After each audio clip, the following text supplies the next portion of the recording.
Endive ou chicon, qu'importe le nom, le légume est toujours aussi populaire, troisième le plus consommé en France, et son berceau est ici, dans la région, si bien que tout un centre de recherche lui est dédié. Donc on va aller en salle de pousse.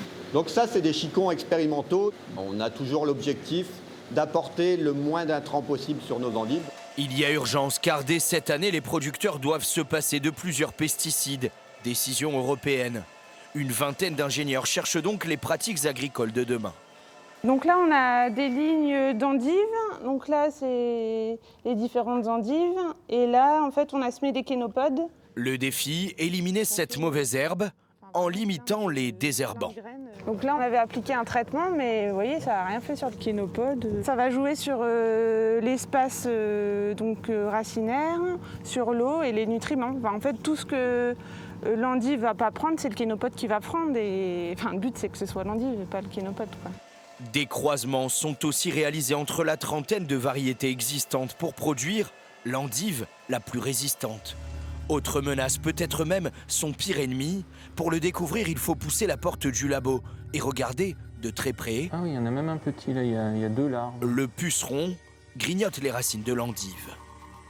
Elles sont un peu molles, alors que quand elles sont pleines d'eau et pleines d'éléments nutritifs, elles sont plutôt fermes. C'est signe d'une racine, oui, qui souffre de la présence du puceron.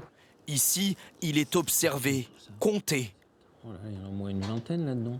afin de trouver de nouvelles solutions pour le combattre, car là encore, les insecticides seront bientôt interdits.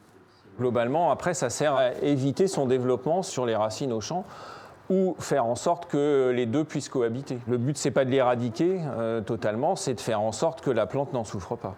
Une mise en conformité des pratiques, l'enjeu, pérenniser la filière. On représente 5000 emplois directs, donc on est de gros employeurs dans les zones rurales notamment. Et donc pour développer sa mise en marché et sa consommation, on doit travailler sur les pratiques. L'endive de demain est ainsi conçue dans ce laboratoire pour continuer à produire les 100 000 tonnes qui sortent chaque année de la terre du Nord.